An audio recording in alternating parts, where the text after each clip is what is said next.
All right, let's talk about finding the right dog trainer for you and your dog right here in Hershey, Pennsylvania. This is going to be a simple, practical guide to help you make a really great choice. And that really is the whole point, isn't it? Just feeling confident and relaxed with your dog no matter where you are in town. Good training is what gets you there. So we've broken this down into 5 parts. We'll start with why training matters specifically for life in Hershey. Then we'll get into trainer credentials, find the right training style for you, talk costs and what to ask, and wrap up with some local rules and resources. First things first, let's look at what makes dog training in Hershey a little unique. It's all about getting your dog ready to enjoy everything our town has to offer right there with you. A trainer who knows Hershey gets these things. It's not just about teaching sit and stay in a quiet room. It's about making sure your dog can handle the real world, like the excitement near the stadium, or just a friendly walk through Bullfrog Valley Park without jumping on everyone.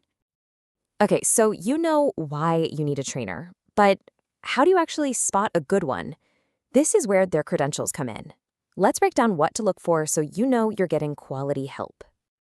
Honestly, the most important thing to look for is a trainer who uses positive reinforcement. It's a modern, science-backed approach. All it means is they reward the behaviors you want to see, which makes learning fun and, well, really effective for your dog.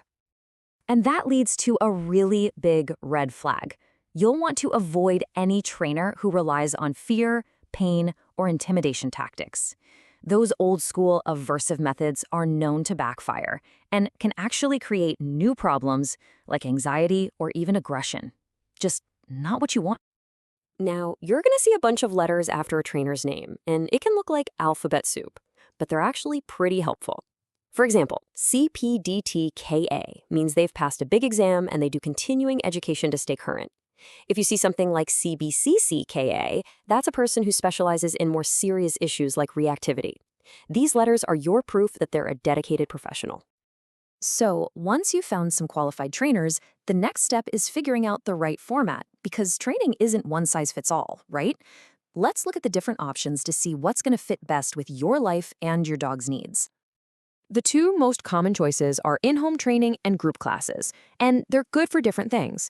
In-home is awesome for tackling problems exactly where they happen, like, going crazy when the doorbell rings. Group classes, on the other hand, are perfect for teaching your dog to focus on you even with other dogs and people around. That is a huge skill for any Hershey pup. And of course, there are a few other options out there. Private lessons give you that super focused one-on-one attention. Day training can be a lifesaver if you have a packed schedule. And if you're dealing with more serious issues like major fear, you'll be looking for something called behavior modification. All right, let's get into the practical side of things. The money, understanding the typical costs, and knowing exactly what to ask a trainer before you start will help you make that final decision without any surprises. So this table gives you a pretty good ballpark of what to expect here in the Hershey and Dauphin County area. You can see a multi-week group class usually runs a couple $100s. A single private lesson is often in that $100 to $170 range. It really helps to just see the numbers laid out like this. Before you commit to anyone, you should have a chat. Think of this as your checklist of must-ask questions. You want to confirm their methods, ask about those credentials, and see how they actually measure progress. And, see if they offer a free consultation. It's a great way to check out the vibe. Okay, last section. Once you're up and running with training, you need to know the local rules and, of course, where to go practice. Let's cover a few key regulations and some of the best spots around town to work on those new skills. This is the stuff every dog owner around here just has to know.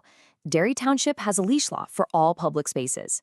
And Pennsylvania state law says your dog needs a license from Dauphin County and their rabies tag has to be visible on their collar. These are just the basics of being a good neighbor. And when you're ready to practice, here are some great local spots. Shank Park is perfect for working on focus when there are sports games going on. Downtown Chocolate Avenue is the ideal spot to practice loose leash walking with real-world traffic. Using these places will make your training stick so much better. When it comes down to it, all this effort just makes your life with your dog simpler and more fun. It brings you back to that feeling of confidence we talked about at the beginning, whether you're strolling down Chocolate Avenue or just having people over to your house. Good luck on your training journey.